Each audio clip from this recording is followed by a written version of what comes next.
স্বাস্থ্যের পক্ষে ক্ষতিকারক। ধূমপান ক্যান্সারের কারণ। নমস্কার বন্ধুরা, কেমন আছেন আপনারা? আশা করি সবাই ভালোই আছেন। হন্টেড অডিও স্টেশনে আপনাদেরকে আবারও স্বাগত। আজ আপনারা শুনবেন লেখিকা শর্মিষ্ঠা মজুমদার নুপুরের কলমে একটি রোমহর্ষক অ্যাডভেঞ্চার গল্প, হারানো সেই শহর। আজকের গল্পের বিষয়ে আপনার উল্লেখযোগ্য মতামত কমেন্ট সেকশনে অবশ্যই জানাবেন এবং অতি অবশ্যই চ্যানেলটিকে সাবস্ক্রাইব করে পাশে থাকা বেল আইকনটি প্রেস করতে ভুলবেন না কিন্তু।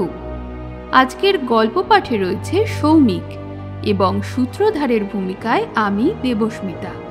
তাহলে শুনতে থাকুন আমাদের আজকের গল্প, হারানো সেই শহর।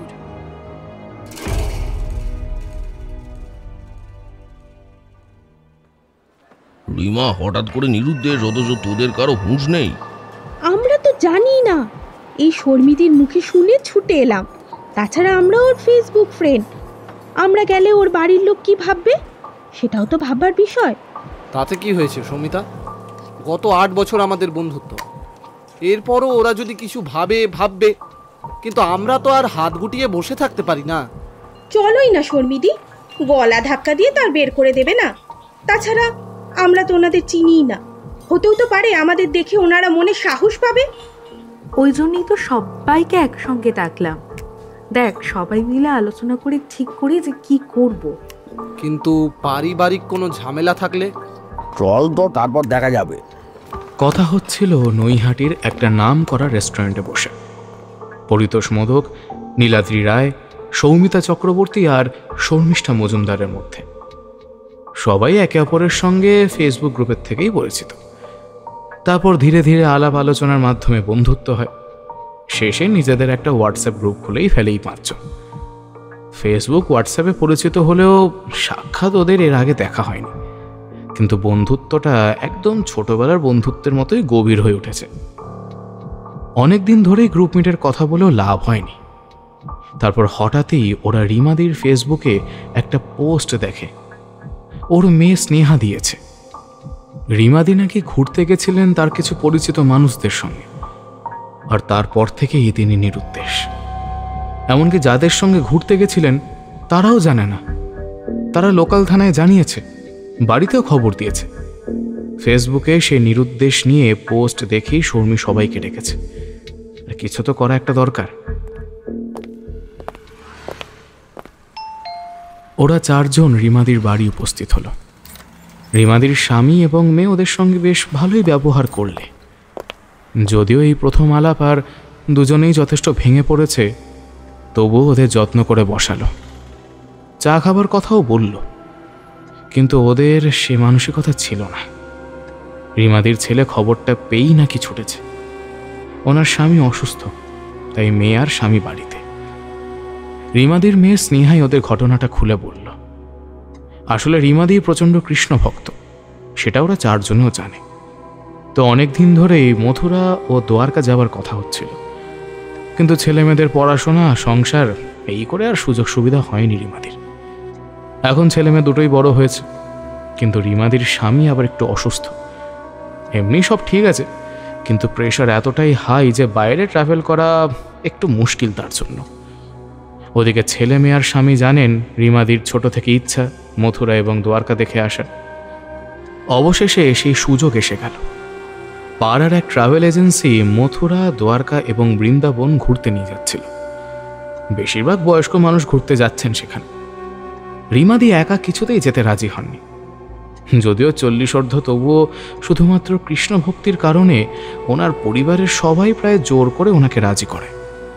এদিকে প্রবাল ট্রাভেল এজেন্সির মালিকও আশ্বাস দেয়, আরে বৌদি চলেন, আমি আছি তো, আপনার সমস্ত সুযোগ সুবিধার খেয়াল রাখবো। তাছাড়া কৃষ্ণ, বৃন্দাবন, মথুরা, দ্বারকা নিয়ে আপনার যা জ্ঞান তা আমাদের নেই। আপনি গাইডের ভূমিকা নেবেন, কত কিছু জানেন আপনি। চলুন না বৌদি, আরে চলো, আনন্দ করব, সবাই মিলে আনন্দ করব, চলো না। অবশেষে সবার জোড়াজুড়িতে রাজি হয় রিমাদি। শর্মী সৌমিতাদের অবশ্য বলেছিল ঘুরতে যাওয়ার কথা, কিন্তু এরকম একটা ঘটনা ঘটবে তা কেউই মেনে নিতে পারছে না। ওদিকে প্রবালের মাথায় হাত, সে নাকি কিছুই জানে না। প্রথমে ভেবেছিল বৃন্দাবনের অলিগলি না চিনতে পেরে পথ হারিয়েছেন হয়তো, কিন্তু সারাদিন খুঁজেও যখন সন্ধান পেলেন না, তখন বাধ্য হয়ে স্থানীয় থানায় জানান তারা। পরিদা বলল, আপনারা যাবেন না? রিমাদির স্বামী বললেন, আমার যা শারীরিক অবস্থা, এখনই এসব শুনে প্রেশার হাই হয়ে গেছে। ডাক্তার হসপিটালাইজড হতে বলেছেন, কিন্তু এই মেয়েকে রেখে আমি হাসপাতালে গিয়েও শান্তি পাবো না, তাই বাড়িতে আয়া রেখেছি। ওদিকে মেয়েও আমায় ছেড়ে যেতে পারছে না। উফ, বাধ্য হয়ে ছেলেকে পাঠিয়েছি। শর্মী হঠাৎ বলল, আচ্ছা, আপনার হয়ে আমরা 4 জন যদি যাই, আপনার আপত্তি নেই তো? রিমাদির স্বামী শর্মীর হাত ধরে বলল, সত্যি সত্যি যাবে মন? হ্যাঁ, তবে তবে আমি কিছুটা নিশ্চিন্ত হই। যা খরচ হবে আমি নয় দিয়ে দেবো। ওসব নিয়ে ভাববেন না, আমরা ঠিক ম্যানেজ করে নেব। আপনাকেও সব খবর দিয়ে দেবো, আপনি শুধু টেনশন করবেন না। পরের দিনই ওরা সব ঠিকঠাক করে তৎকালে টিকিট কেটে বেরিয়ে পড়ল। পরিদার এক চেনা জানা টিটি সবকিছু শুনে সমস্ত ব্যবস্থা করে দিয়েছিল। কলকাতা 3 নম্বর প্ল্যাটফর্ম থেকে কলকাতা গোয়ালিয়র এক্সপ্রেস চেপে ওরা বুধবার রওনা দিল।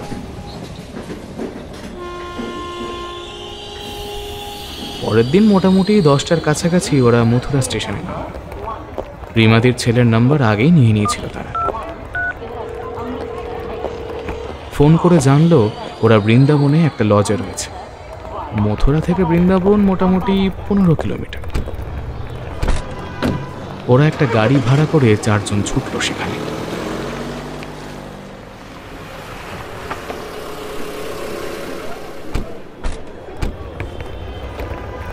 লজে আসতেই রিমাদির ছেলে সন্দীপ বলল, বাবা আপনাদের কথা ফোনে বলেছেন, আপনাদের জন্য লজে 2টো ঘর রাখা হয়েছে, একটু বিশ্রাম নিন।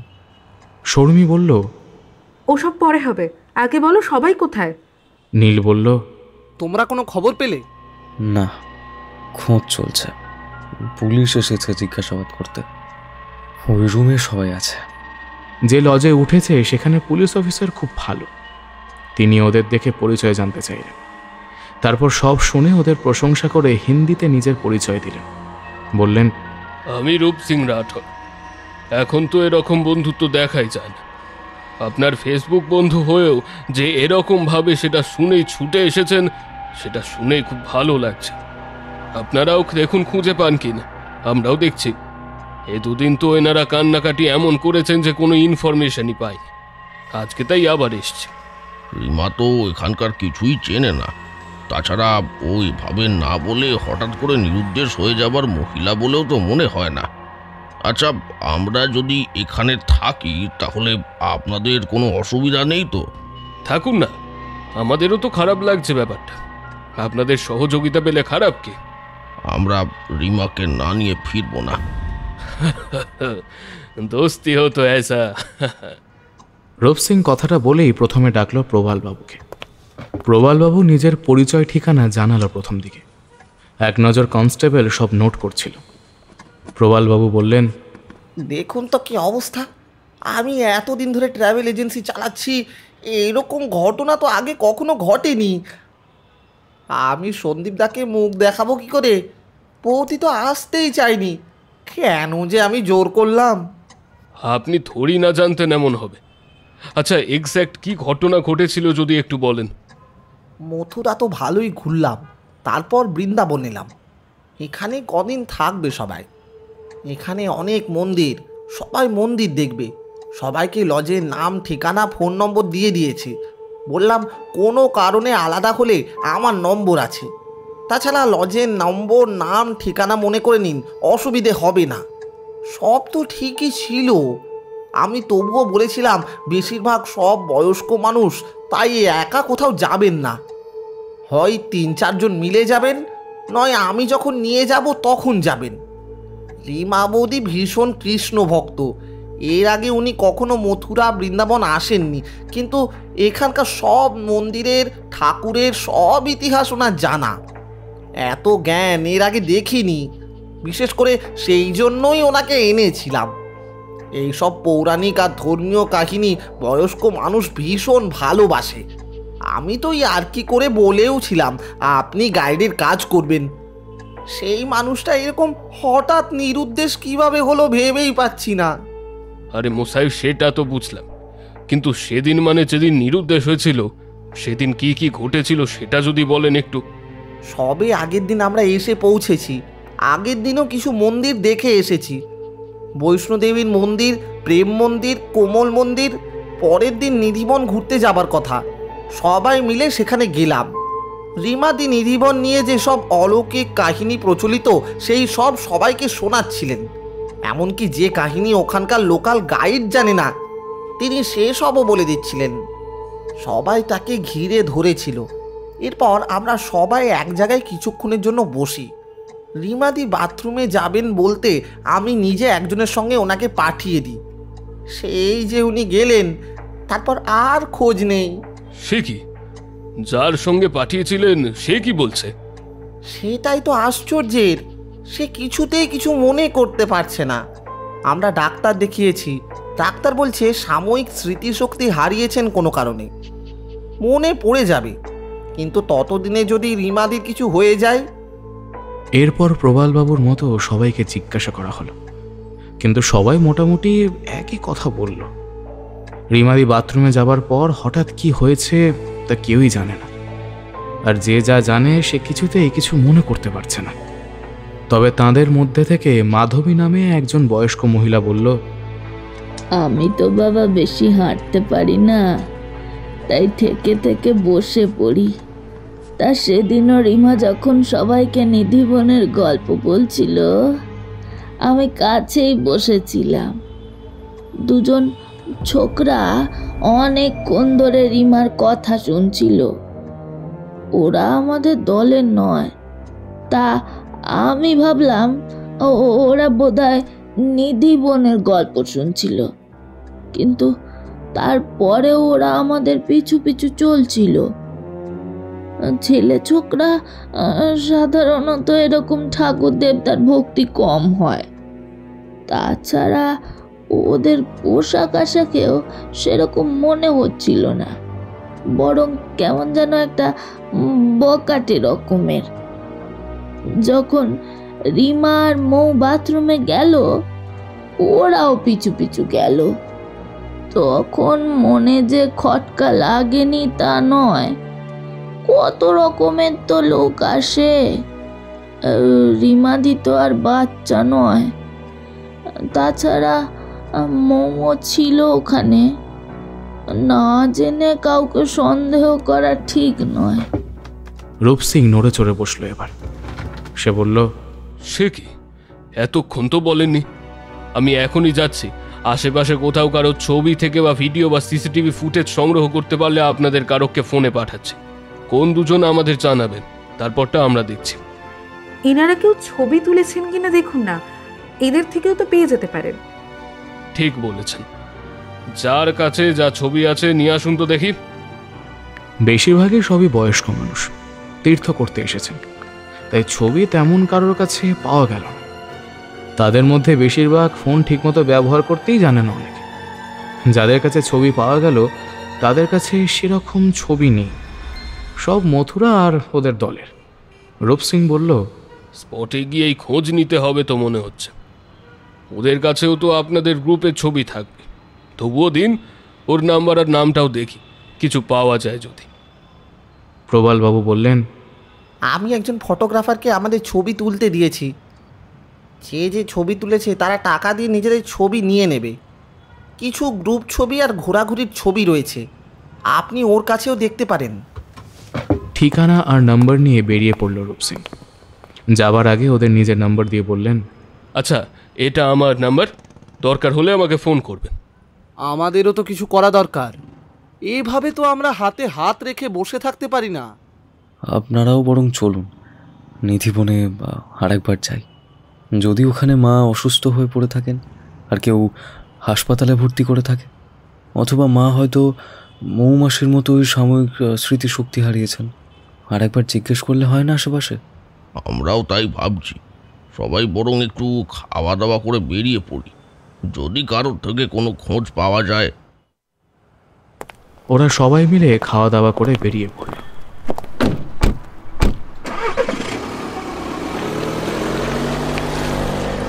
শুধু নিধিবন নয়, নিধিবনের আশেপাশে সমস্ত জায়গা চষে ফেলল, কিন্তু কোথায় রিমাদি?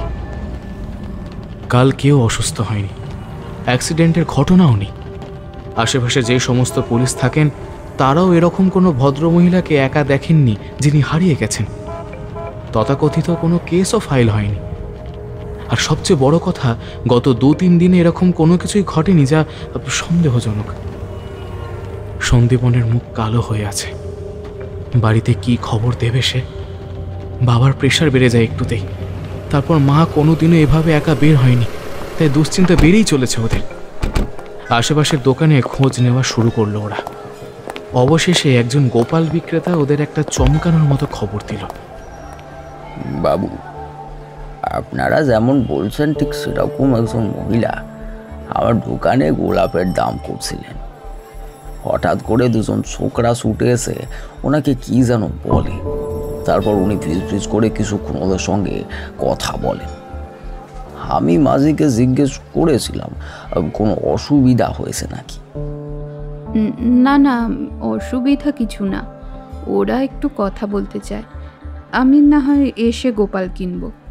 কিন্তু তারপর আর আসেননি। শর্মী দোকানদারদের নাম্বার নিয়ে সঙ্গে সঙ্গে রূপসিংকে ফোন করে সমস্ত ঘটনা খুলে বলল। রূপসিং জানালো উনি ওখানেই খোঁজ খবর করছেন। দোকানের নাম শুনে বললেন দোকানটা তিনি চেনেন, এক্ষুনি আসছেন তিনি। রূপসিং এসে দোকানদারকে জিজ্ঞাসা করলেন। দোকানদার তাকে পুনরায় সম্পূর্ণ ঘটনা বিস্তারিতভাবে বললেন। তারপর রিমার ছবি দেখিয়ে আশেপাশে জিজ্ঞাসা করতে লাগলেন। এমনিতে এটা ট্যুরিস্ট স্পট, তারপর বহু লোকের সমাগম। বৃন্দাবনে বহু আশ্রম আছে যেখানে বিধবা মহিলারা থাকেন, সুতরাং এরকমভাবে একজন মহিলাকে খুঁজে পাওয়া সত্যিই একটু চাপের ব্যাপার। তবুও রূপসিং যেভাবে খোঁজ করছেন সত্যিই প্রশংসার যোগ্য। শর্মী আর পরিদা ওদিকে সন্দীপন, সৌমিতা আর নীল যেখানে গাড়ি পার্কিং করা হয় সেখানে রিমাদির ছবি দেখিয়ে জিজ্ঞাসাবাদ করতে লাগলো। অবশেষে ট্যুরিস্টদের একজন শর্মীদের জানালো, আমি এরকম এক মহিলা আর 2 বছর 23-25 ছেলেকে একটা লাল মারুতি সুজুকিতে উঠতে দেখেছি। তবে সেই ভদ্রমহিলা ইনি কিনা ঠিক মনে নেই। তবে মহিলাটি বারবার কি যেন জিজ্ঞেস করছিল ওই ছেলেগুলোকে।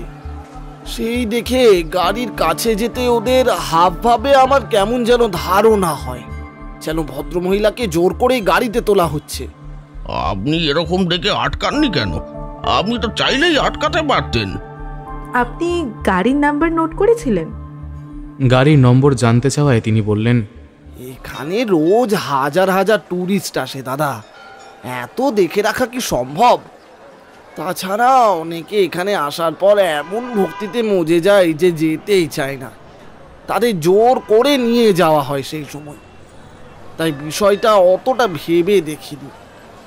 আর ভদ্রমহিলা তো গাড়ি পর্যন্ত ওদের সঙ্গে নিজেই এলেন দেখলাম। তবে একটু এগিয়েই একটা চেকিং আছে, সেখানে সিসিটিভি ক্যামেরা লাগানো। দেখুন যদি ফুটেজে গাড়িটার নম্বর পান। ভদ্রলোককে ধন্যবাদ জানিয়ে নীলদের ফোন করে সমস্তটা জানালো পরিদা। তারপর আবার একসাথে দেখা করে ওরা সেই সিগন্যালে গেল। ট্রাফিক পুলিশকে সবটা জানাতে ওরা বলল ওদের ফুটেজ দেখাতে আপত্তি নেই, তবে তার জন্য পুলিশই পারমিশন নয়, পুলিশকে লাগবে। নীল সঙ্গে সঙ্গে রূপসিংকে সবটা জানালো।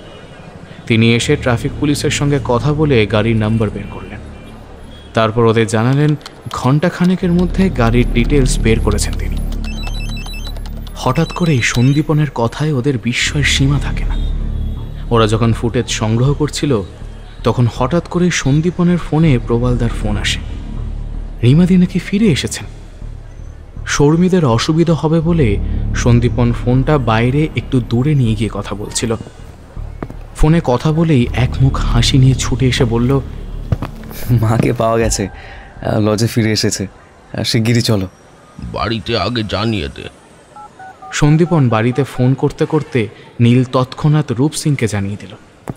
সবাই মিলে তখন আবার লজে ফিরে এলো।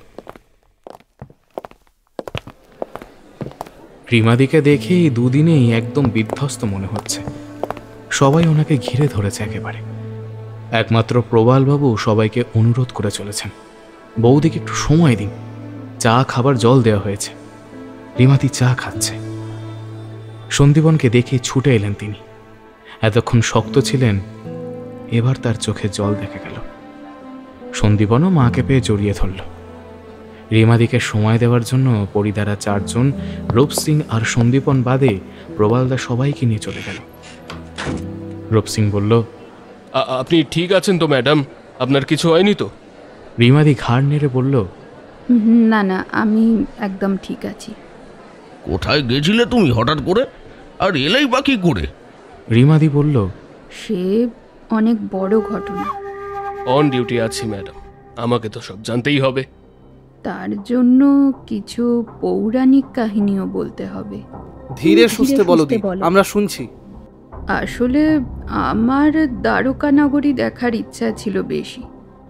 যদিও সেই পুরনো নগরী, মানে যেখানে শ্রীকৃষ্ণ রাজত্ব করেছেন, যদুবংশের রাজত্ব, সেই জায়গা তো সমুদ্রের তলায়। নতুন দ্বারকা নগরী তো মানুষের তৈরি। আমি যেতে চেয়েছিলাম সমুদ্রের অতলে, সেই হারানো শহরে। দুটো দ্বারকা নগরী সমুদ্রের তলদেশে, মানে ঠিক বুঝতে পারলাম না। আমরা তো বৃন্দাবন, মথুরা, দ্বারকা এই নগরীগুলোকেই বুঝি। বেশিরভাগ মানুষ সেটাই জানে, আর অল্প কিছু মানুষ জানে আসল সত্যিটা। আর সেই সত্যি আমাদের দলের সঙ্গে আলোচনা করাটাই আমাদের কাল হলো। মানে? আসলে শ্রীকৃষ্ণের সেই হারানো নগরী, সুদর্শন চক্র, এসব নিয়ে যখন আলোচনা করছিলাম, তখন দুটো ছোকরা খুব মনোযোগ দিয়ে সেগুলো শুনছিল। তাদের ধারণা হয় শ্রীকৃষ্ণের যাবতীয় ধনসম্পদ আর সুদর্শন চক্রের হদিশ আমি জানি। তাই ওরা আমাদের পিছু নেয়। আমি যেসব কাহিনী বলি তা মন দিয়ে শোনে। সম্ভবত তখনই আমাকে কিডন্যাপ করার প্ল্যান করে। আমি যখন মৌয়ের সঙ্গে বাথরুমে যাই, ওরা মৌকে কিছু একটা শুকিয়ে অজ্ঞান করেছিল বোধহয়। কারণ এখানে এসেই আমি মৌয়ের খোঁজ করি, শুনলাম ও ঠিক আছে, তবে সাময়িক স্মৃতিশক্তি হারিয়েছে। যাই হোক, আমি বাথরুম থেকে বের হয়ে মৌকে দেখতে পাই না। আমি ভাবি বোধহয় ও দলের কাছে ফিরে এসেছে। আমিও আবার ফিরে আসতে থাকি। পথে এত সুন্দর সুন্দর গোপাল দেখে আমার ইচ্ছা হয় একটা গোপাল কেনার। দোকানে ঢুকে দরদাম করতে থাকি।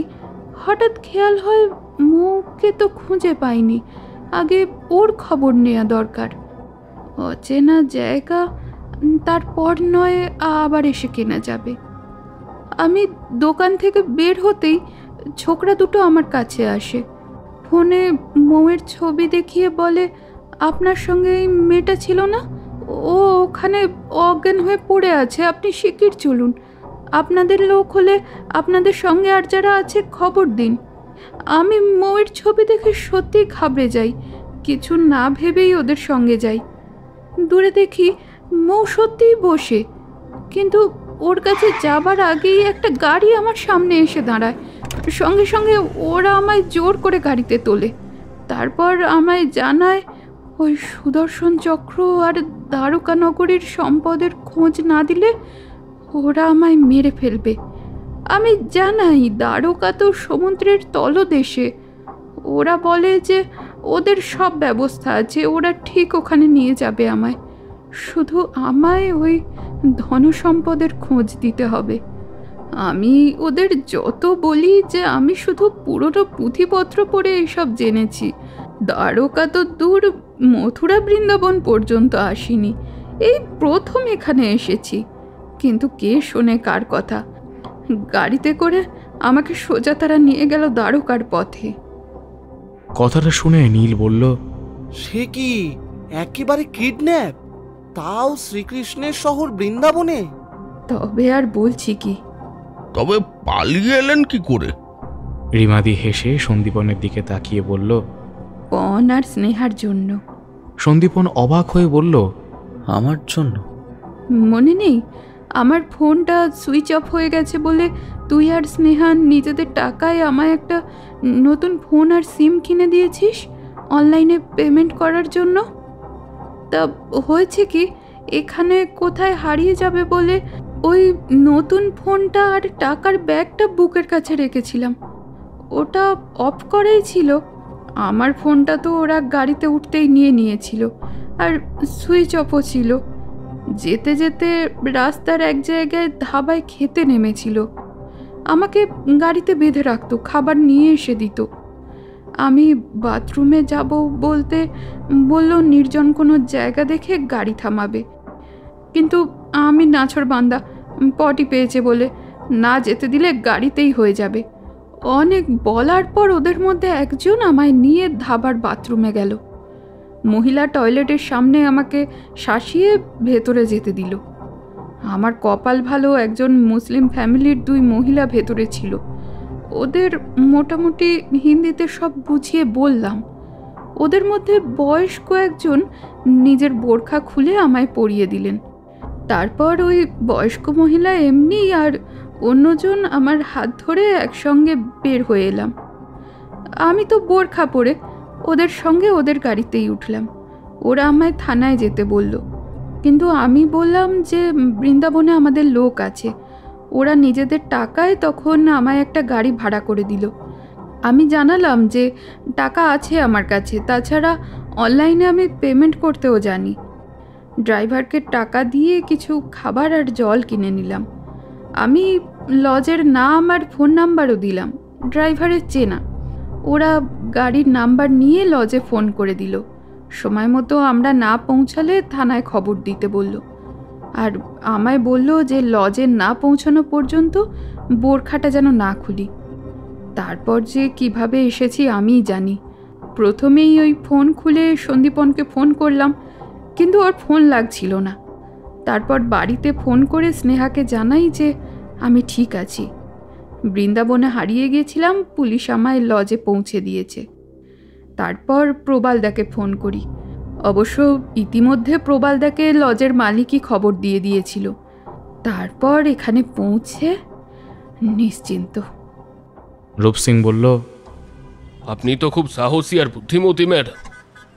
কিন্তু ওই দ্বারকা, শ্রীকৃষ্ণের সম্পদ, সুদর্শন, এগুলো কি ব্যাপার? আগে ওনাকে রেস্ট নিতে দিন, নার্ভের ওপর অনেক চাপ গেছে। আমারও অনেক কাজ আছে। ব্যাটা কিডন্যাপার দুটোকে আগে অ্যারেস্ট করি, কাল আমি আসবো, তখন একসাথে আবার ওই কাহিনী শোনা যাবে। তবে আপনারা সবাই একটু সাবধানে থাকবেন। এখন আর বের হওয়ার বা ঘুরতে যাওয়ার কোনো দরকার নেই। আমি 2 জন কানসু রেখে যাচ্ছি। আপনারা সবাই এখন বিশ্রাম নিন, অনেক ধকল গেছে।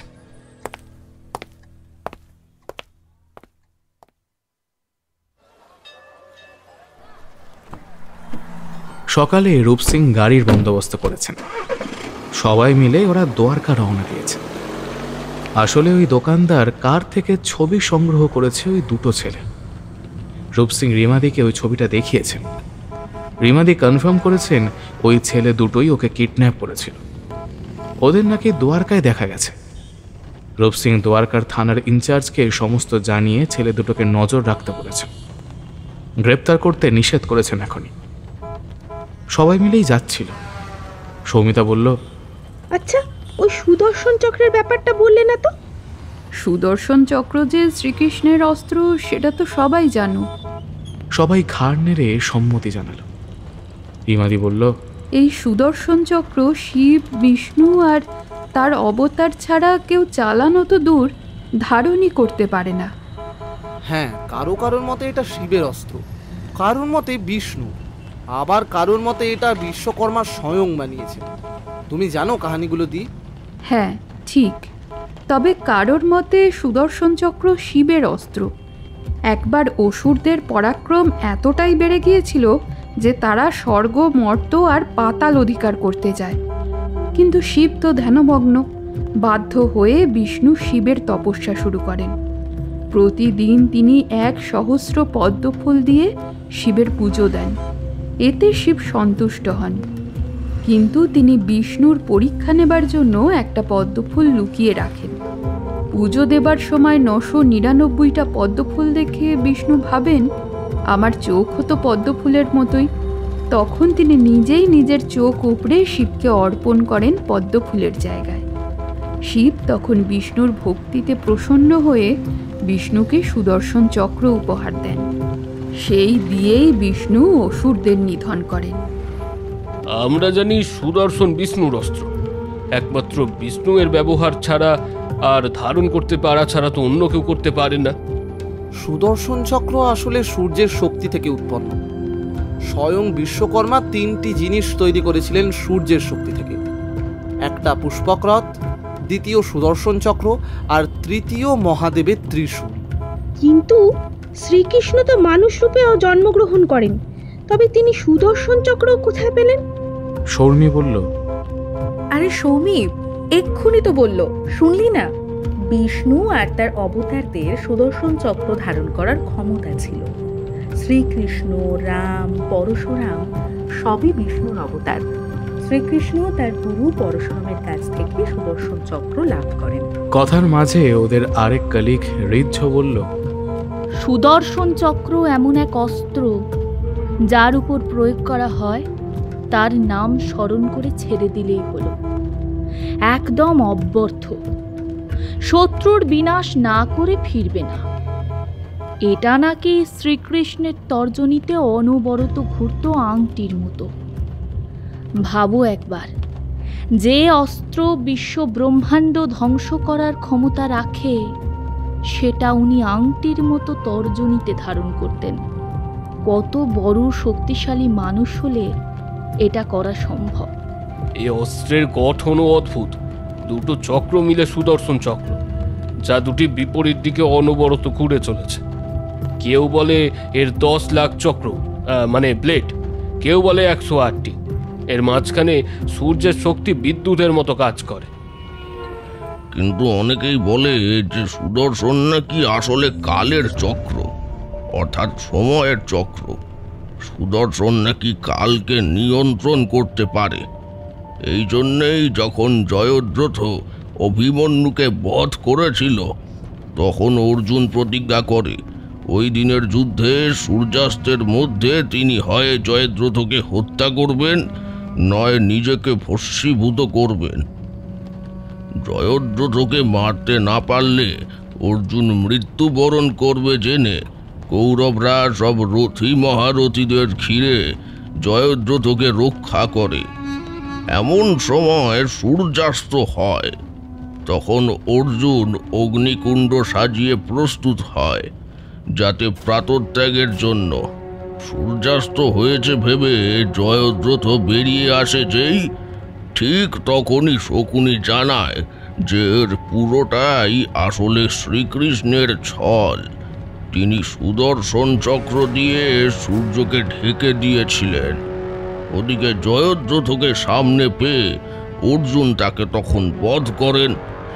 সেই বিরাট স্বরূপ দর্শনের সময় তিনি কালকে নিয়ন্ত্রণ করেছিলেন। কুরুক্ষেত্রের যুদ্ধে সময়কে নিয়ন্ত্রণ করে সবাইকে স্তব্ধ করে অর্জুনকে গীতার উপদেশ দিয়েছিলেন। এত শক্তিশালী অস্ত্র যদি এখন পাওয়া যেত, আচ্ছা এখন সে অস্ত্র কোথায় আছে তবে? বিভিন্ন গ্রন্থে তো লেখা রয়েছে শ্রীকৃষ্ণ যখন দেহত্যাগ করেন তখন তার সঙ্গেই সুদর্শন চক্র সেখানেই অদৃশ্য হয়ে যায়। যা, তবে আর সুদর্শন চক্র পাওয়া যাবে কি করে? সুদর্শন চক্র কিন্তু আবার ফিরে আসবে। সে কি? কিন্তু কিভাবে? এই কলি যুগে?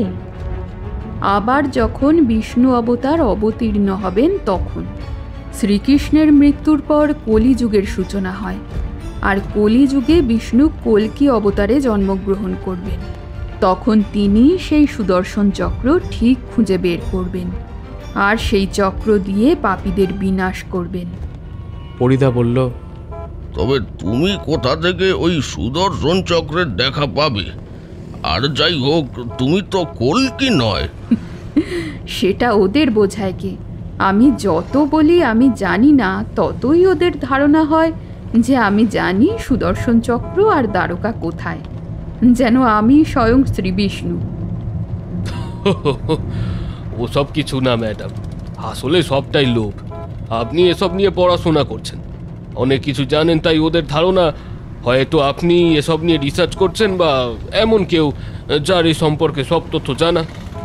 আসলে আমাদের এই ভারতেই এত রহস্য লুকিয়ে, সে রাম সেতু বলুন, রামায়ণ, মহাভারত, হরপ্পা, মহেঞ্জোদারো, কৈলাস পর্বত, কৈলাস মন্দির, অজন্তা, ইলোরা, দ্বারকা, সব মিলিয়ে সারা জীবন পড়াশোনা করলেও জানার শেষ হবে না। তবুও মানুষ কেন যে ভারতের এই পবিত্র ভূমিতে এত পাপ করে? সবটাই লোভ ম্যাডাম, সবটাই লোভ। কলিযুগ কি আর সাধে বলে? সেই। আর দ্বারকা, সত্যি সেখানে দেখলে শ্রীকৃষ্ণের ধন সম্পদ রয়েছে? গোমতী নদী আর আরব সাগরের তীরে শ্রীকৃষ্ণের মনোরম রাজধানী এই দ্বারকা। কিন্তু সে তো গান্ধারী আর ঋষি বিশ্বামিত্রের অভিশাপে সমুদ্রের তলায়। দ্বারকা কথার অর্থ দ্বার বিশিষ্ট নগরী। এই নগরে প্রচুর দ্বার ছিল, যেমন হাজারদুয়ারি ওরকম। আর প্রতিটা দ্বার নাকি স্বর্ণ দ্বারা নির্মিত। স্বয়ং বিশ্বকর্মা নাকি এই নগরী নির্মাণ করেন শ্রীকৃষ্ণের আদেশে। তবেই ভাবো কত সমৃদ্ধ ছিল এই নগরী। তবে কেন সমুদ্রের তলায় চলে গেল এই নগরী? স্বয়ং শ্রীকৃষ্ণের আদেশে যখন এই নগরীর উৎপত্তি। আর সেই নগরের মানুষজন, ধনসম্পদ, সেগুলোও তলিয়ে গেছে নগরীর সঙ্গে? না, শ্রীকৃষ্ণের বংশধর অর্থাৎ যদু বংশ নিজেদের দোষেই ধ্বংস হয়ে যায়। এরপর বলরাম আর শ্রীকৃষ্ণের দেহত্যাগের পর আবার ওই নগরী সমুদ্রের তলদেশে তলিয়ে যায়। আসলে দ্বারকা নগরী একটা দ্বীপের ওপর গড়ে উঠেছিল। আর ওই যে কার অভিশাপ না কি বললে, ওটা বলো না প্লিজ। ঠিক আছে, বলছি। আসলে শ্রীকৃষ্ণের জীবনটা এতই বৈচিত্র্যময় যে তিনি কর্মের দ্বারাই ঈশ্বরে রূপান্তরিত হয়েছেন। যেমন রাম সত্য পালনের জন্য সবকিছু ত্যাগ করেছিলেন। যাই হোক, পথ যখন এখনো অনেকটাই, তখন দ্বারকা নগরীর কথাই বলা যাক। তবে তার আগে একটু চা খেলে হতো না? রূপ সিং হেসে বলল, গাড়ি কি কোনো চায়ের দোকানে দাঁড় করাবো? না না, আমি চাল জল খাবার সব এনেছি, খেতে খেতে চলুক কাহিনী। আমি তো পুরো ডুবে গেছি বৌদির কাহিনীতে। সত্যি কত অল্প জানি আমরা। যদিও এইসব গল্পই সেদিন বৌদি করছিল, আর এসব শুনেই ওই ছোকরা দুটো লোভে পড়ে বৌদিকে কিডন্যাপ করে। কি আশ্চর্য! ওদের গাড়ি দ্রুত ছুটে চলেছে দ্বারকার দিকে। রিমাদি চা আর খাবার খেতে আবার শুরু করলেন। সবাই যেন সেই দাপরে শ্রীকৃষ্ণের যুগে পৌঁছে গেছেন। রিমাদি তাদের শ্রীকৃষ্ণের সময় সেই রহস্যময় দ্বারকা নগরীর কথা ব্যাখ্যা করে বলল, আগে দ্বারকা নগরী সম্পর্কে বলি। গুজরাটে অবস্থিত এই দ্বারকা নগরী, মানে বর্তমানে যে দ্বারকা নগরী, বহু বছর ধরে বহু রাজাদের নির্মাণের পর এই নগরীর উৎপত্তি। মনে করা হয় এটা সপ্তম নগরী। এর আগে 6 বার এই নগরী প্রতিষ্ঠা করা হয়। বর্তমান দ্বারকা নগরী 16 শতাব্দীতে নির্মিত। এখানে শ্রীকৃষ্ণের যে মন্দির রয়েছে তা দ্বারকাধীশ মন্দির নামে পরিচিত। এবার আসি সমুদ্রের তলদেশের দ্বারকার কথায়। দ্বারকা কথার অর্থ দ্বার মানে দরজা, আর কা মানে স্বর্গ, অর্থাৎ স্বর্গের দরজা। আর আগেই বলেছি বহু দরজার সমাবেশ ছিল এই নগরীতে, তাই দ্বারকা। এই প্রাচীনকালে সপ্তপুরীর মধ্যে অর্থাৎ 7টি প্রধান নগরীর মধ্যে এটিও একটি ছিল। গুজরাটের উত্তর পশ্চিমের একটি জেলায় এটি অবস্থিত। বহু মানুষ এই শহর ও শ্রীকৃষ্ণের বা মহাভারত সম্পর্কে সন্দিহান ছিল। তবে কুরুক্ষেত্রের ময়দান ও সমুদ্রের তলদেশে দ্বারকা নগরী আবিষ্কারের পর এই সম্পর্কে আর কোনো সন্দেহের অবকাশ নেই যে মহাভারত ও শ্রীকৃষ্ণ কোনো কল্পিত কাহিনী নয়। শ্রীকৃষ্ণ কংসকে হত্যা করার পর মথুরায় থেকে যান। ওদিকে কংসের মৃত্যুর খবর পেয়ে ক্রোধে উন্মত্ত মগধের রাজা কংসের শ্বশুর জরাসন্ধ বারবার মথুরা আক্রমণ করে। তবে 17 বার আক্রমণের পরেও জরাসন্ধ মথুরা জয় করতে পারেননি। কিন্তু বারবার আক্রমণে মথুরার যেমন ক্ষয়ক্ষতি হয়, তেমনি যাদবরা দুর্বল হয়ে পড়ে। তাছাড়া জরাসন্ধের আক্রমণের ভয়ও ছিল প্রতিনিয়ত। এরপর জরাসন্ধ আক্রমণ করলে হয়তো পরাজয় নিশ্চিত। তাই শ্রীকৃষ্ণ বিশ্বকর্মাকে ডেকে এক নতুন নগরী স্থাপনের নির্দেশ দেন। বিশ্বকর্মা জানান সমুদ্র দেবতা যদি জমি প্রদান করেন তবে তিনি সমুদ্রের ধারে সৌরাষ্ট্রে নতুন নগরী নির্মাণ করে দেবেন। শ্রীকৃষ্ণ তখন সমুদ্র দেবতার পুজো করেন। সমুদ্র দেবতা খুশি হয়ে শ্রীকৃষ্ণকে 11 যোজন অর্থাৎ 773 বর্গ কিলোমিটার জমি প্রদান করেন। তাই দ্বারকা 3 দিকে জলবেষ্টিত একটি দ্বীপের ওপর নির্মিত এক মনোরম নগরী। ভীষণ সুপরিকল্পিতভাবে বিশ্বকর্মা এই নগরী নির্মাণ করেন। 6টি ভাগে বিভক্ত ছিল এটি। আবাসিক, বাণিজ্যিক, চওড়া রাস্তা, বড় বড় উদ্যান ও লেক আর সোনা রূপা দিয়ে নির্মিত প্রাসাদ। ছোট বড় প্রায় 7 লক্ষ প্রাসাদ ছিল এই নগরীতে। তবেই বুঝতে পারছো কতটা সমৃদ্ধ ছিল এই নগরী। এখানে সুধর্ম নামে এক বিশাল হল ঘর ছিল, যেখানে নানা রকম বিষয়ে আলোচনা হতো। আর পুরো নগরী ছিল জলবেষ্টিত। আবার দ্বারকা নগরী 2 ভাগে বিভক্ত ছিল। একটা মূল নগরী, অন্যটা বেট নগরী বা দ্বীপ দ্বারকা, যা জল দ্বারা বেষ্টিত। জোয়ারের সময় এই দ্বীপ দ্বারকা মূল দ্বারকা থেকে বিচ্ছিন্ন হয়ে যেত। এই 2 দ্বারকার মাঝে ছিল অগভীর সমুদ্র। বিভিন্ন সেতু ও বন্দর দ্বারা সেই দুটো যুক্ত ছিল। শ্রীকৃষ্ণ বাকি জীবন এখানেই অতিবাহিত করেন। এবার আসি অভিশাপের কথায়। মহাভারতে কুরুক্ষেত্রের পর, বিশেষ করে দুর্যোধনের মৃত্যুর পর যখন শ্রীকৃষ্ণ গান্ধারীর সঙ্গে দেখা করতে যান, পুত্র শোকে মুহ্যমান গান্ধারী শ্রীকৃষ্ণকে অভিশাপ দেন, যেমন কৌরবদের মৃত্যু হয়েছে তেমনি যদুবংশেরও বিনাশ ঘটবে। ওদিকে একবার দ্বারকায় আসেন ঋষি বিশ্বামিত্র, ঋষি ভৃগু আর নারদ মুনি শ্রীকৃষ্ণের সঙ্গে দেখা করতে। শ্রীকৃষ্ণ তখন অনুপস্থিত ছিলেন। আর এদিকে যদুবংশীয়রা ছিল প্রচণ্ড উগ্র। তারা নিয়ম রীতি কিছুই মানতেন না। তখন শ্রীকৃষ্ণের পুত্র শাম্ব আর তার বন্ধুরা ঋষিদের পরীক্ষা করার জন্য মজা করে শাম্বকে স্ত্রীলোক সাজিয়ে নিয়ে যায় ঋষি বিশ্বামিত্রের কাছে। শাম্বর বন্ধুরা তাকে দেখিয়ে বলে, এই মহিলা গর্ভবতী। আপনারা তো অন্তর্যামী, যদি বলে দেন এর গর্ভে পুত্র না কন্যা সন্তান। এদিকে ঋষি বিশ্বামিত্র ধ্যানযজ্ঞে সমস্ত সত্যি জেনে রাগে উন্মত্ত হয়ে শাম্বকে অভিশাপ দেন যে ওর গর্ভে মুষল ধারণ করবে, আর সেই মুষলেই যদুবংশ ধ্বংস হবে। একমাত্র শ্রীকৃষ্ণ আর বলরামই এই অভিশাপ থেকে রক্ষা পাবেন। অভিশাপ শুনে শাম্ব ভয় পেয়ে যায়। সঙ্গে সঙ্গে ঋষির পা ধরে ক্ষমা চায়, কিন্তু ততক্ষণে যা হবার তো হয়ে গেছে। ঋষি বিশ্বামিত্র জানান তার এই অভিশাপ কখনো মিথ্যা হবার নয়। আর শ্রীকৃষ্ণ যখন এই অভিশাপের কথা শোনেন তখন তিনিও বুঝতে পারেন যে যদুবংশের ধ্বংস সুনিশ্চিত। ওদিকে শাম্ব সত্যি সত্যি এক মুষলের জন্ম দেয়। রাজা উগ্রসেন সেই মুষলটিকে 16টি খণ্ডে বিভক্ত করে সমুদ্রে নিক্ষেপ করেন। শ্রীকৃষ্ণ ও রাজা উগ্রসেন সমস্ত যদুবংশীয়দের জানিয়ে দেন, আজ থেকে নগরে মদ তৈরি নিষিদ্ধ। যে মদ তৈরি করবে বা মদ্যপান করবে তাকে মৃত্যুদণ্ড দেয়া হবে। কিন্তু এর পরেও নগরে বিভিন্ন অমঙ্গল দেখা যায়। হঠাৎ করেই ইঁদুর আর অন্যান্য প্রাণীদের সংখ্যা এত বেড়ে যায় যে নগরে থাকাই অসম্ভব হয়ে ওঠে। শ্রীকৃষ্ণ বুঝতে পারেন মাতা গান্ধারী আর বিশ্বামিত্রের অভিশাপ ফলতে শুরু করেছে। শ্রীকৃষ্ণ তখন যদুবংশীয়দের তীর্থযাত্রার পরামর্শ দেন। সব যদুবংশীয়রা শ্রীকৃষ্ণের কথা মতো তীর্থযাত্রা শুরু করেন এবং প্রভাস নামে এক তীর্থস্থানে বসবাস শুরু করেন। এইখানেই সাত্যকী কৃতবর্মাকে উপহাস করতে লাগলেন। কৃতবর্মাও এমন কিছু বলে ফেললেন সাত্যকীকে, যা তিনি সহ্য করতে না পেরে তাকে হত্যা করেন।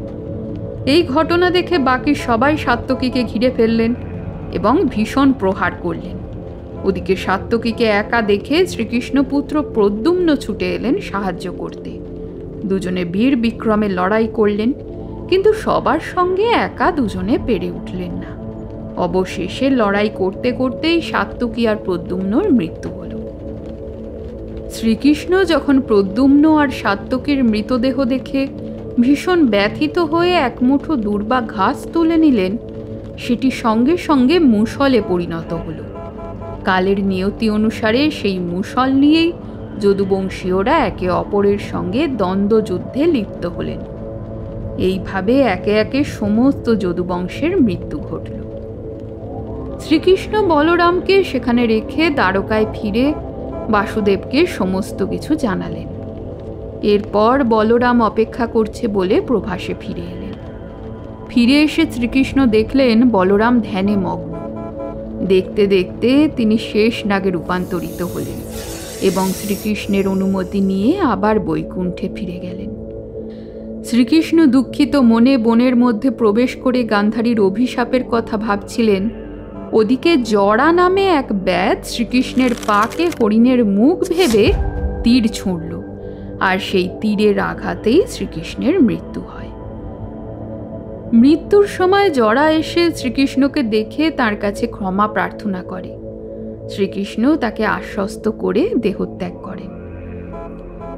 শ্রীকৃষ্ণের মৃত্যুর খবর পাণ্ডবদের কাছে পৌঁছলে তারা দ্বারকায় এসে শিশু আর মহিলাদের নিয়ে ইন্দ্রপ্রস্থে রওনা দেয়।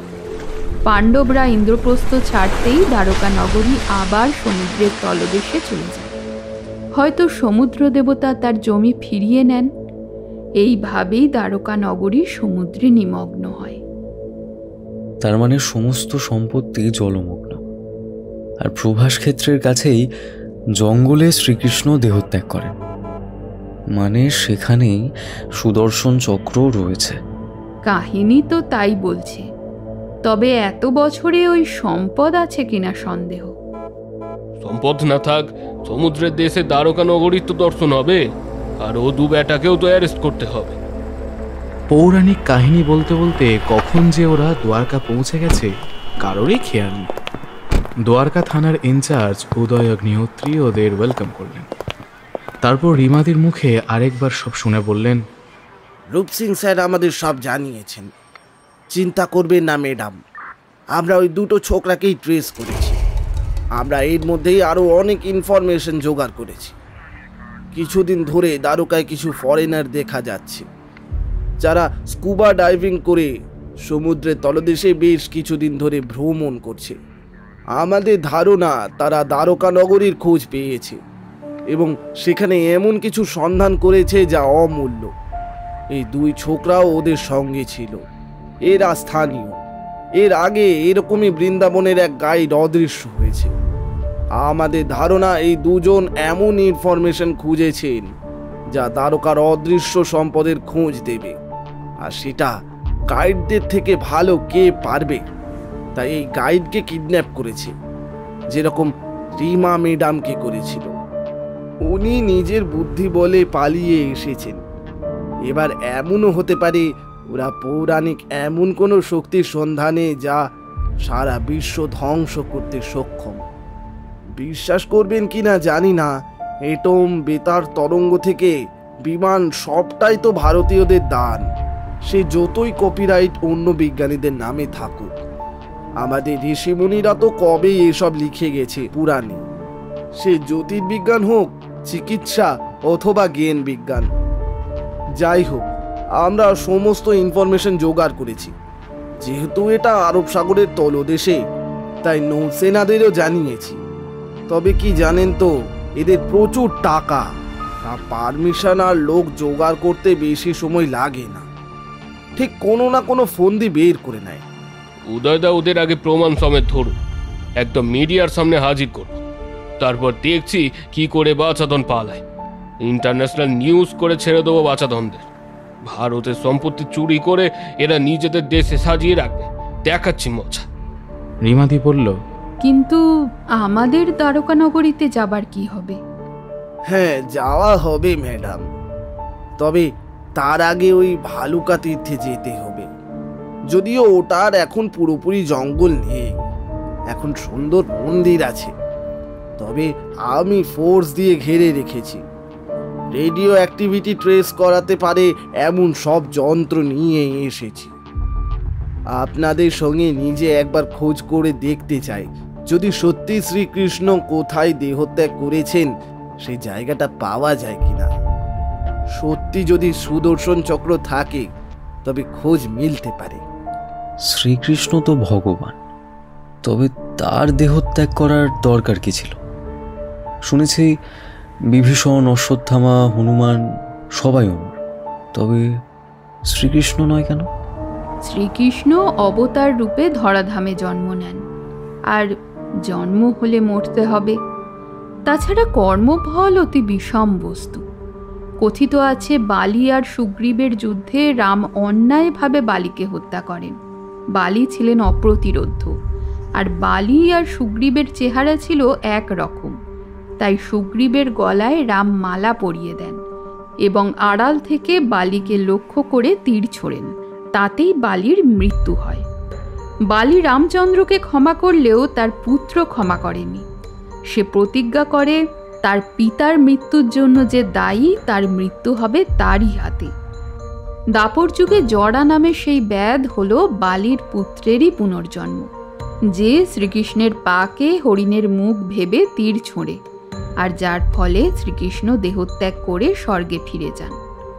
তাছাড়া গান্ধারী আর বিশ্বামিত্রের অভিশাপে পুরো যদুবংশ ধ্বংস হয়েছিল। ওদিকে বলরামও দেহত্যাগ করে শেষ নাগের রূপে বৈকুণ্ঠে ফিরে যান। তখন শ্রীকৃষ্ণ বোঝেন যে সময় উপস্থিত ফিরে যাবার। জরার তীর লেগে যখন তিনি মৃত্যু যন্ত্রণা পাচ্ছেন, তখন জরা এসে শ্রীকৃষ্ণের কাছে ক্ষমা প্রার্থনা করেন। শ্রীকৃষ্ণ তখন তাকে ক্ষমা করে নিজের মৃত্যুর এই কারণ বলেন। এরপর প্রভাস তীর্থের কাছে ত্রিবেণী সঙ্গমে শ্রীকৃষ্ণের দেহ সৎকার করা হয়। বর্তমানে ওখানেই সোমনাথ মন্দির অবস্থিত। শোনা যায় শ্রীকৃষ্ণের দেহ পুড়ে গেলেও হৃৎপিণ্ড পড়েনি। বর্তমানে তা নাকি পুরীর জগন্নাথ মন্দিরে জগন্নাথ দেবের মূর্তির ভিতরে রয়েছে। তবে আমাদের এখন গন্তব্য কোথায়? উদয়বাবু বললেন, আগে ভালুকা, ওখানে ওই দুই ছোকরাকে দেখা গেছে। আমার লোকজন চোখ রেখেছে। ওদের ওখানে ধরতে পারলে, 2-4 জন সাক্ষী জোগাড় করতে পারলে নিশ্চিত তারপর ফরেনারদের সঙ্গে ওদের লিঙ্ক, প্রেস কনফারেন্স সব আমি বুঝে নেব। সবচাইতে ভালো হতো যদি হাতে নাতে প্রমাণ সমেত ধরা পড়তো ওরা। কোনো খাটনি থাকতো না। রূপ সিং বলল, আগে ভালুকা তো যাওয়া যাক।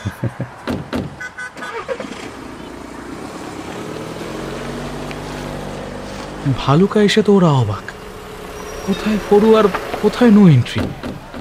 উদয়বাবু বেশ কিছুক্ষণ ফোনে কথা বলে রূপ সিংকে জানালো, স্যার, একটা সমস্যা হয়েছে। আজকে এখানকার মুখ্যমন্ত্রী বৃন্দাবনে পুজো দিতে এসেছেন, তাই ফোর্স তো সব আপনাদের ওখানে। সে কি? আমার কাছে তো তেমন কোনো ইনফরমেশন নেই। ইনফরমেশন তো আমার কাছেও ছিল না। উনি হঠাৎ করেই যাত্রাপথের এই সিদ্ধান্ত নিয়েছেন। তড়িঘড়ি সবাইকে ওখানে পাঠানো হয়েছে। আপনি আমি তো আজ ছুটিতে, যারা যারা অন ডিউটি সবাই ওখানে ছুটেছে। আমাকে এই মাত্র ফোনে বলল। ঠিক সেই সময় রূপ সিংয়ের ফোনে ফোন এলো। কথা বলে ম্যানেজ করে রূপ সিং বলল, এটা কিন্তু একদিকে সুবর্ণ সুযোগ। যদি ওদের কানেও এটা যায়, তবে আজকে বা রাতের মধ্যে ওরা এখানে দ্বারকায় একবার না একবার ঠিকই আসবে। আমি দেখছি কিছু লোকের বন্দোবস্ত করতে পারি কিনা। রাতে তবে আমরা এইখানেই থাকি।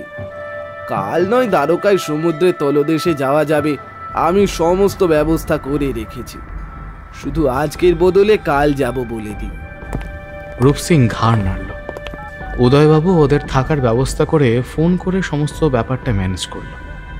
জানালো রাতের লোকের ব্যবস্থা হয়ে গেছে, ওরা রাতে ভালুকায় পাহারা দেবে, সন্দেহজনক কাউকে দেখলেই গ্রেপ্তার করবে। রিমাদিরা বরং রেস্ট নিক, ওদের অনেক ধকল যাচ্ছে। হোটেলে খাওয়া দাওয়া করে সবাই মিলে দ্বারকা ঘুরে এলো ওরা। সোমনাথ মন্দির, প্রভাস যেখানে শ্রীকৃষ্ণ 60,000 মুনি ঋষিদের সঙ্গে স্বর্গে আরোহণ করেছেন সব দেখে এলো। অদ্ভুত এক অনুভূতি যেন। তেমনই মনোরম মন্দির আর ত্রিবেণী সঙ্গম। ওদের পৌঁছে দিয়ে রূপসিং আর উদয়বাবু সেই যে বেরিয়েছেন, তারপর আর ওদের টিক্কি পর্যন্ত নেই। পরের দিন ভোরবেলা দুজন উপস্থিত হলো। ওদের আশঙ্কা সত্যি হয়েছে, ওই দুজন কিডন্যাপার ধরা পড়েছে। ওরা ভালুকায় সরকারি স্থানে বিনা অনুমতিতে খোঁড়াখুড়ি করছিল, একদম স্পটে ক্যাচকট। ভিডিও ছবি সব তুলে প্রমাণ রেখে মিডিয়ায় খবর দিয়ে খবরটার সংবাদ মাধ্যমে দিয়ে তারপর ওরা এসেছে। কিডন্যাপাররা সব স্বীকার করেছে। দ্বারকার সম্পদ আর প্রাচীন অস্ত্রের লোভে ওরা বহুদিন ধরে একটা বিদেশি এজেন্সির হয়ে কাজ করছে। ওই গাইডের হদিশও মিলেছে, তাকে উদ্ধার করা হয়েছে। ওই কিডন্যাপাররা জানিয়েছে কাল সমুদ্রের তলদেশ থেকে কিছু মূল্যবান ধাতু তুলে আনা হবে অবৈধভাবে। সেগুলো বিদেশে যাবে গবেষণার জন্য। কিছু স্মাগলার বিদেশি পর্যটকের ছদ্মবেশে এসব করে, আর তারপর শিপিং জাহাজে করে ওগুলো বিদেশে রপ্তানি করা হয়। উদয়বাবুর আর রূপসিংয়ের দৌলতে নৌসেনার সহযোগিতায় প্রায় 1 ঘন্টা ট্রেনিং নিয়ে ওরা যাত্রা শুরু করলো সমুদ্রের তলদেশে দ্বারকার উদ্দেশ্যে। নৌসেনার জেসিও রোহিত আইচ বললেন, सर हम तो दिन में 2 बार यहाँ आके निगरानी रखते हैं, তাছাড়া আননোন শিপ পারমিশন ছাড়া ঢুকতে পারে না।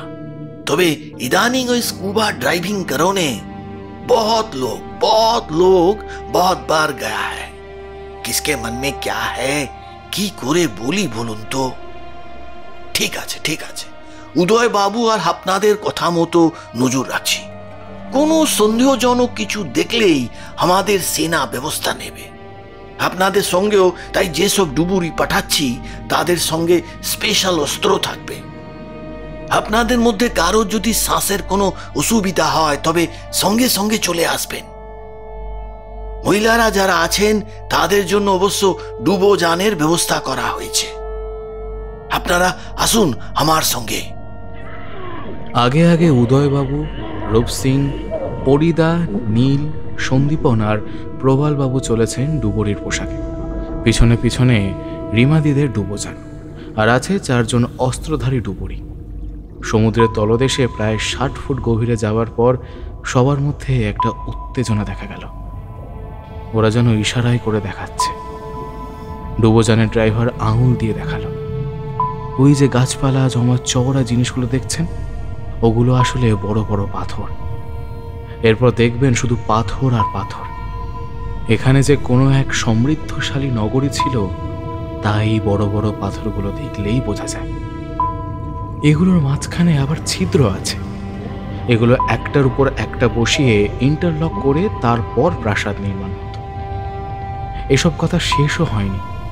এরপর ওরা যা দেখল তাতে ওদের গায়ে কাঁটা দিয়ে উঠল রীতিমতো। সে কি অলৌকিক দৃশ্য! মনে হলো ওরা সেই দাপরে শ্রীকৃষ্ণের রাজত্বে চলে এসেছে। পাথরের সার বেয়ে একটু এগোতেই একটা বিশালাকার সিংহ মূর্তি, ওটাই হচ্ছে সিংহদ্বার। তারপর একটা বিশালাকার প্রতিমা, যেটা ওই প্রাসাদের সৌন্দর্য বৃদ্ধি করত হয়তো কোনো এক সময়। তারপর জাতার মতো বিশালাকার পাথর থেকে দ্বারকার প্রাচীর, বিভিন্ন জিনিসপত্র থেকে শ্রীকৃষ্ণের রথের চাকা, বড় বড় পিলার আর স্তম্ভ। সত্যি বিষয়ে অন্ত নেই। ডুবোযানের ড্রাইভার জানালো এগুলো বিদেশে কার্বন ডেটিংয়ের জন্য পাঠানো হয়েছিল। এগুলো প্রায় 4000 বছরের পুরনো। রিমাদির হাত যে কখন ভক্তিতে জড়ো হয়ে গেছে তা তার খেয়ালই নেই। সামনে শ্রীকৃষ্ণের শায়িত মূর্তি, কি তার শোভা! এতদিন জলমগ্ন থাকার পরেও কি অপূর্ব যেন। রাধাকূপ থেকে শুরু করে অবশেষে বড় বড় স্তম্ভের উপর শ্রীকৃষ্ণের দ্বারকার প্রাসাদ। ওরা যেন হারিয়ে গেছে শ্রীকৃষ্ণের লীলাক্ষেত্রে। হঠাৎ করেই জলের মধ্যে অস্ত্র চলায় সবাই সন্ত্রস্ত হয়ে উঠল। দুজন পালানোর চেষ্টা করছিল প্রাসাদের বিপরীতে। সেনা ডুবুরিরা ওদের হুঁশিয়ার করার জন্য অস্ত্র ছুড়েছিল। ওই 4 জন সেনা দুজনকে গ্রেপ্তার করে জলের উপরে নিয়ে এলো। পরিদাদের সবার চোখে তখন দ্বারকার ঘোর কি অপূর্ব দৃশ্য। রিমাদি জলের উপরে উঠে এসে বলল, জন্ম সার্থক হলো। কি যে দেখলাম! কত ভাগ্য করলে মানুষ এরকম দৃশ্য দেখতে পায়। শর্মী বলল, শুধু কি তুমি দেব, তোমাকে খুঁজতে এসে আমাদেরও দ্বারকা নগরী দেখার সৌভাগ্য হয়ে গেল। ভাগ্যিস মা কিডন্যাপ হয়েছিল। সেই ওদের সঙ্গে চলে গেলেই ভালো হতো। বলতো ওই যে 2 জন ধরা পড়েছে, ওদের সঙ্গে চলে যাই। ওই 2 জন ডুবুরি তখন দুন ফরেনারে রূপান্তরিত। তাদের ডুবুরির পোশাক খুলে ফেলা হয়েছে।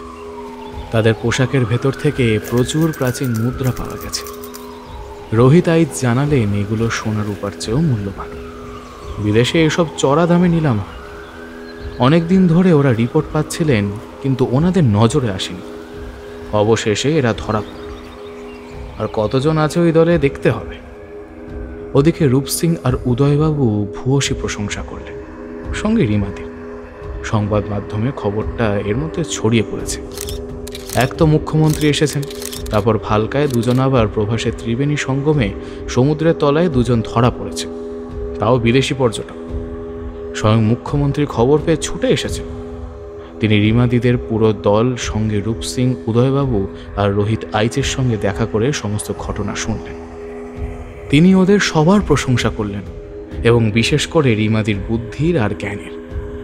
এরপর তিনি সংবাদ মাধ্যমের সামনে পুলিশ আর নৌসেনার কর্মদক্ষতা নিয়ে প্রশংসা করে রোহিত আইচ সমেত যারা ওই বিদেশি পর্যটকদের ধরেছে তাদের পদোন্নতি, রূপ সিং আর উদয়বাবুর পদোন্নতি, আর রিমাদি সমেত ওদের পুরো দলটাকে বিশেষ পুরস্কারের ঘোষণা করলেন সাহসিকতার জন্য। মুখ্যমন্ত্রী গুজরাটে এক বিশেষ সম্বর্ধনা সভা করে ওদের সবার হাতে সেই পুরস্কার তুলে দেবেন জানালেন। সঙ্গে সমুদ্রের তলদেশে দ্বারকা আর সোমনাথ মন্দিরের বিশেষ সুরক্ষার ব্যবস্থা করতে নির্দেশ দিলেন। রিমাদির বাড়ি থেকে সংবাদ মাধ্যমে খবর শুনে সঙ্গে সঙ্গে স্নেহা আর সন্দীপন বাবু ফোন করলেন। সবাই ঠিক আছে শুনে তারা নিশ্চিন্ত হলেন, সঙ্গে সবাইকে শুভেচ্ছাও জানালেন। রিমাদি সবাইকে জানালো, বেরো হই না, বেড়াতেও যাই না, তবুও প্রথমবার ঘুরতে গিয়েই যে এরকম অদ্ভুত অভিজ্ঞতার সম্মুখীন হব ভাবিনি। আর তোমাদের সবার বন্ধুত্বে আমি মুগ্ধ। আমাদের বন্ধুত্ব অটুট থাক এই কামনাই করি। পরিতা বলল, ওসব পুরস্কারের থেকে আমাদের প্রাচীন ঐতিহ্য আর সম্পদ যে রক্ষা পেয়েছে, আর তার থেকেও বড় কথা, রিমা তুমি নিরাপদে আমাদের কাছে ফিরে এসেছো, এটাই সবচেয়ে বড় পাওনা। হবে না?